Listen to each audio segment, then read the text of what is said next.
Chapter 1. As Ronaldo walked through the airport in San Francisco, he couldn't quite believe he'd made it. The last few months had been a whirlwind of preparations, and yet, standing in this massive foreign terminal, it still felt like a dream. People moved around him in every direction, speaking languages he didn't recognize, all of them seemingly unfazed by the chaos. His family's farewells replayed in his mind: his mother's tearful goodbye, his father's steady, reassuring nod, his sister's enthusiastic well wishes.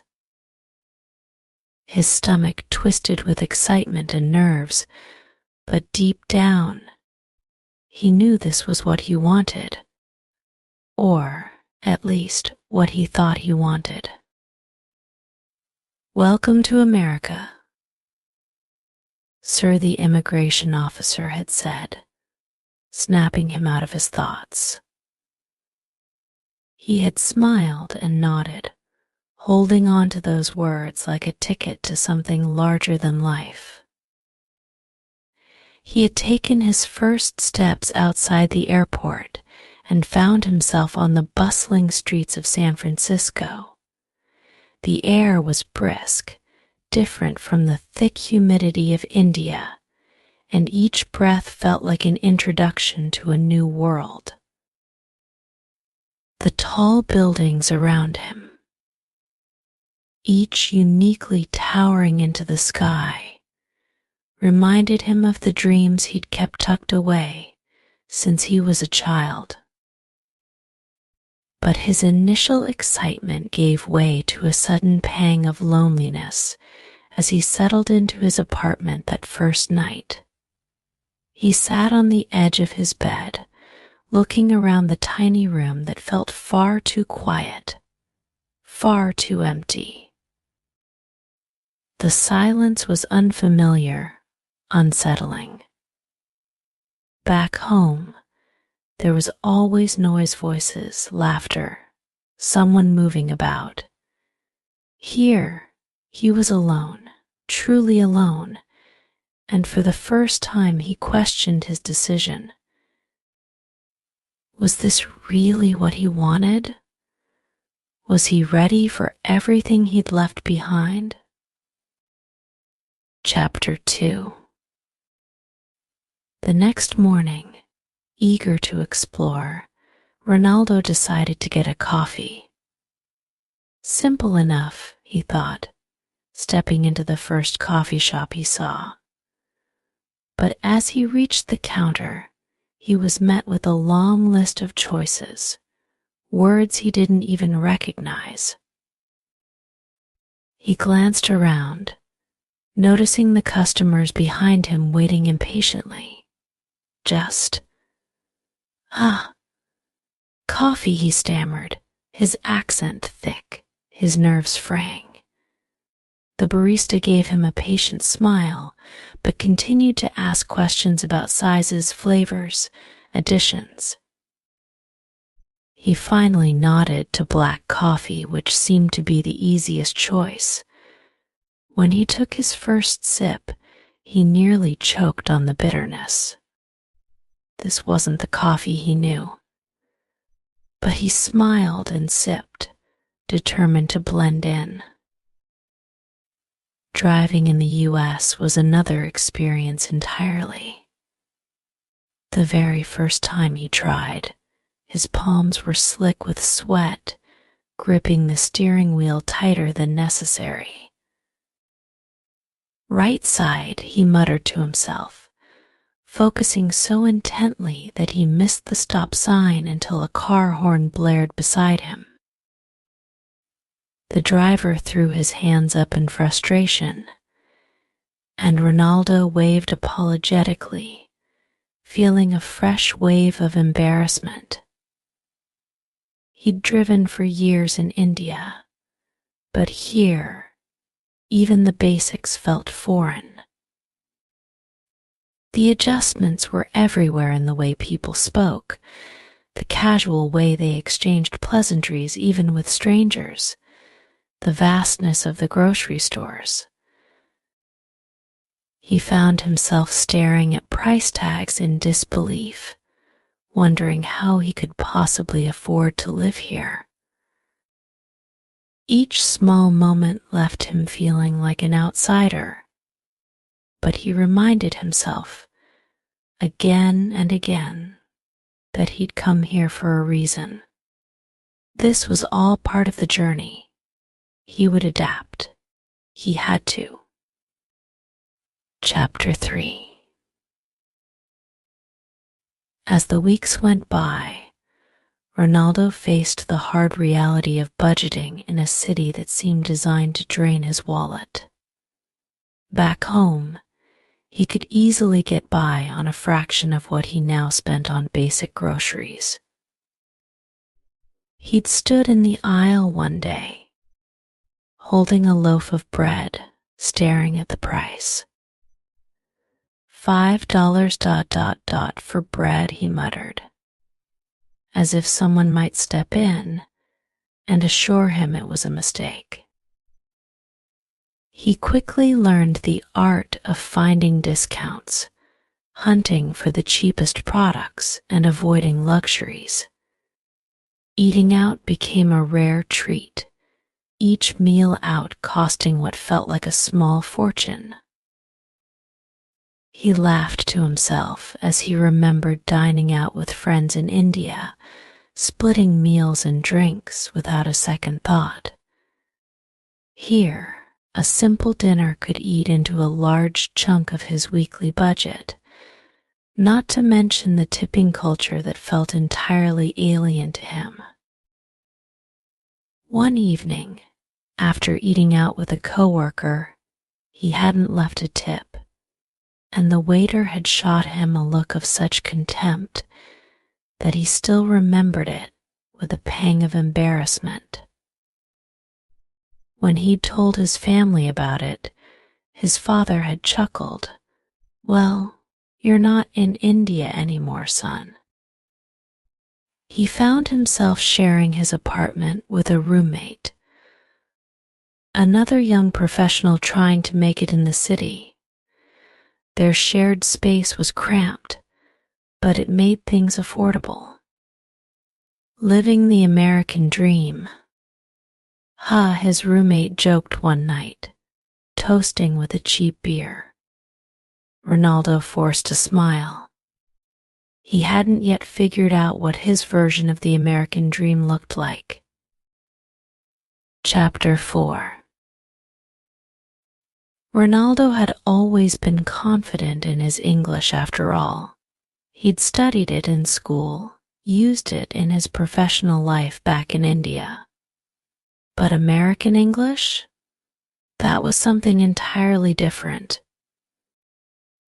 In his office, colleagues seemed to speak in rapid-fire slang, words running together in phrases that left him blank.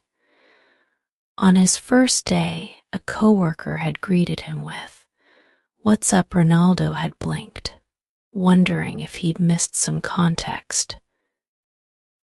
Was he supposed to respond with a question or a statement?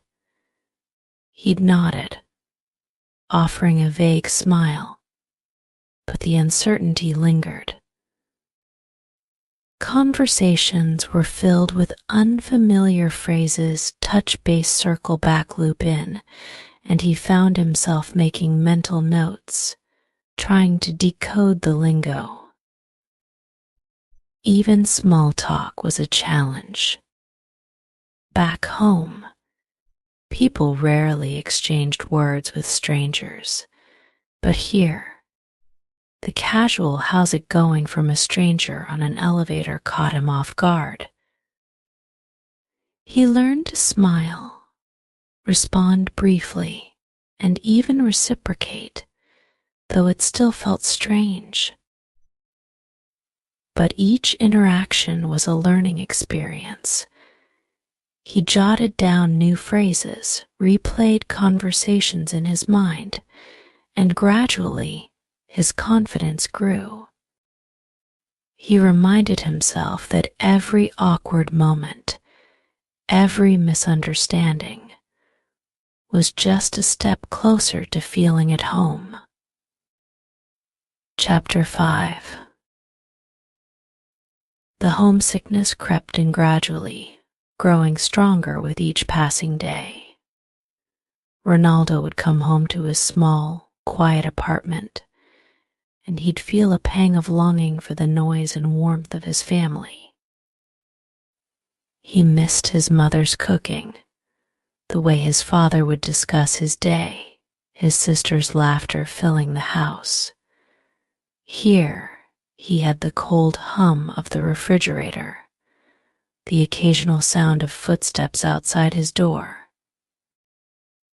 Late at night, he'd call home, listening to his mother's voice on the other end, trying to keep his own voice steady. "Are you eating well?" she'd ask, concern lacing her tone. "Yes, Ma, I'm fine," he'd assure her, not wanting her to worry. But as he ended each call, he felt a hollow ache in his chest. He was here, living the life he'd dreamed of, yet a part of him still belonged to the home he'd left behind. He started to question his decision. Was this what he'd wanted? Was it worth the sacrifice? But then he'd think of his goals, the opportunities he had here, and he'd push those doubts aside. He was here to prove himself, to make something of his life. He owed it to himself and to his family. Chapter 6. Ronaldo's routine shifted when he met Adam, a coworker who seemed to have an endless supply of jokes and a knack for making him feel at ease. One day, Adam invited him to lunch, and though Ronaldo hesitated back home, he'd never just go out with someone he barely knew. He agreed. Over sandwiches and laughter, Ronaldo found himself sharing stories about India, and Adam listened with genuine interest, even asking questions about the culture and customs. Adam became more than just a friend. He became Ronaldo's guide to American life. He explained things Ronaldo didn't understand, introduced him to other colleagues, and even helped him with practical things like grocery shopping on a budget. With Adam around, Ronaldo started to feel less like an outsider. He was learning, adapting, even finding moments of comfort in this foreign land. Bit by bit, he settled into a rhythm. He cooked his own meals, managed his budget more confidently, and explored the city with a new sense of curiosity. America was still overwhelming, but with Adam's support, it felt a little less intimidating. Chapter 7. Ronaldo noticed that Americans had an undeniable love for dogs. Everywhere he went, people were walking their dogs, playing with them in parks, even bringing them into cafes. He'd smile to himself, watching people fuss over their pets with as much care as parents with young children. "There are more dogs here than kids," he joked to Adam one day. But over time, he started to understand it. Watching the joy people found in their pets, he realized that in this busy, sometimes impersonal city, animals provided a comforting companionship. One day, as he watched a couple play with their golden retriever, he felt a strange pull. Maybe one day, when he was more settled, He'd get a dog of his own, a small piece of comfort in a world that still felt so big. Chapter 8. Ronaldo hadn't expected to find romance in America, but when he met Amanda, it felt like a whirlwind. She was kind, curious, always asking him questions about his culture, his family, his life in India. For the first time since he'd arrived, he felt truly seen. She introduced him to new places, took him to his first baseball game, invited him to meet her family. Visiting her family was an experience in itself. He found himself in a backyard surrounded by people he barely knew, watching them grill burgers and laugh loudly. They tried to make him feel welcome, but there was an unspoken gap, a difference in the way they viewed the world. Amanda's parents asked him polite questions, but he sensed their reservations. And though Amanda reassured him, he felt a small seed of doubt growing inside him. In the end, the cultural differences became too much. They cared deeply for each other, but the gap between their lives felt insurmountable. When they parted, he felt a sadness that ran deep, but he knew it was for the best. He was still finding himself in this new world, and perhaps she was too. Chapter 9. The breakup weighed on Ronaldo, and for a while he withdrew from everyone. He'd go to work, come home, and lose himself in books or old photos from home. But Adam wasn't one to let him wallow. He showed up one day, dragging Ronaldo out to a bar, insisting he needed to get back out there. "Come on, man," Adam grinned, handing him a drink. "You're in America. You'll bounce back. It took time." But Ronaldo found himself laughing again, sharing stories, even making new friends. One evening, he attempted to make samosas for Adam and some others, accidentally using too much spice. Their reactions, a mix of laughter and coughing, reminded him that he was slowly but surely building a life here, one new experience at a time. Chapter 10. Ronaldo's journey wasn't without challenges, but he found himself adapting to work culture, picking up the language, even mastering those odd phrases his colleagues used. He learned to loop in people on projects, circle back on feedback, and touch base with clients. Each small victory, each moment of understanding, was a reminder of how far he'd come. He wasn't the same man who had stepped off that plane months ago. He'd faced setbacks, loneliness, cultural shocks, but he'd also found friendship, learned resilience, and discovered new facets of himself. America was still a strange place in many ways, but it was starting to feel like home. Chapter 11. Finding community and giving back. With my YouTube channel growing, I realized that sharing my experiences was only part of what I wanted to do.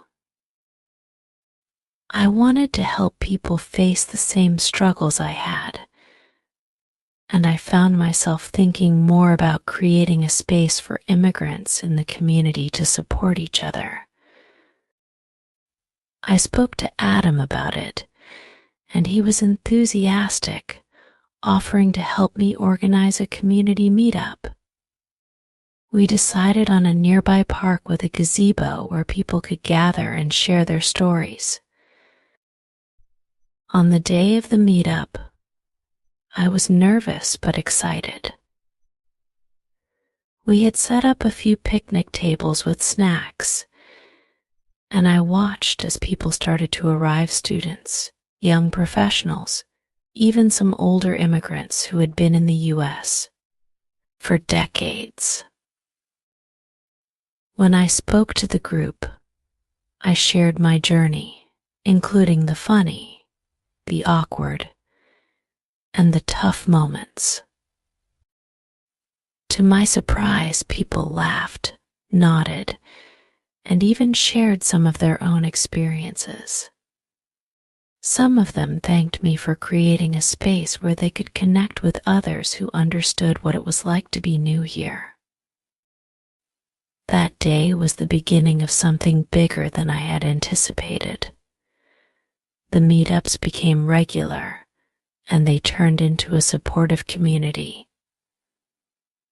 I felt a sense of pride and purpose, knowing that I was helping others feel less alone. Chapter 12: A New Opportunity. One day, I received an email from a local nonprofit that worked with immigrants and refugees, helping them learn English and adjust to life in the US. They had seen my YouTube channel and invited me to give a talk to a group of new immigrants. I was honored and nervous. Speaking to a camera was one thing, but addressing a live audience felt different. I spent hours preparing, thinking about how I could make my story relatable and helpful. When the day finally arrived, I found myself in front of a small room of people who looked at me with a mixture of curiosity and hope. I told them about my first confusing moments in the US, from the ballpark figure incident to the Halloween costumes. They laughed, they nodded, and I could see that my words were resonating. After the talk, several people came up to me to thank me personally.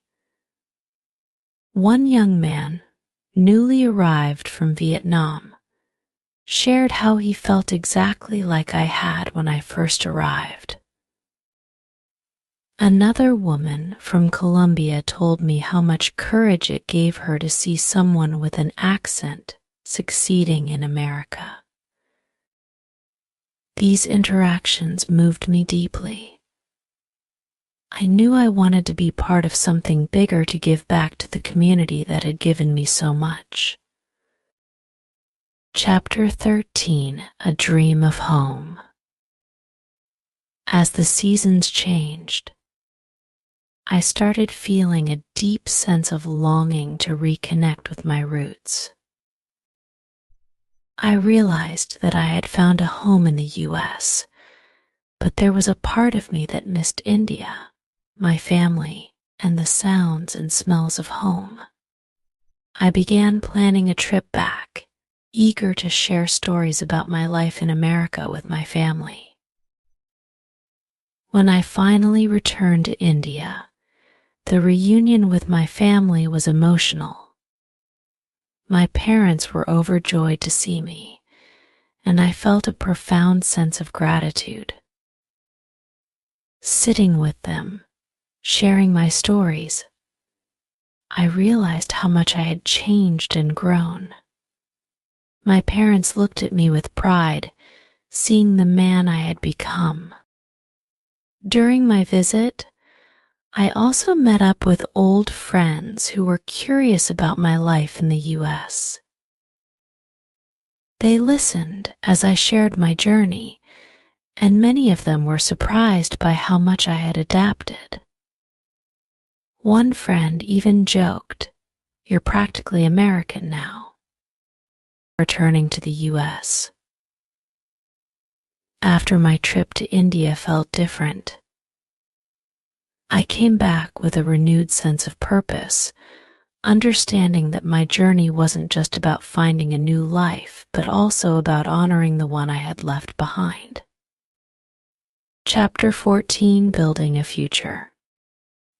Back in the US, I continued working, creating content, and connecting with my community. With every day, I felt more rooted in my new home.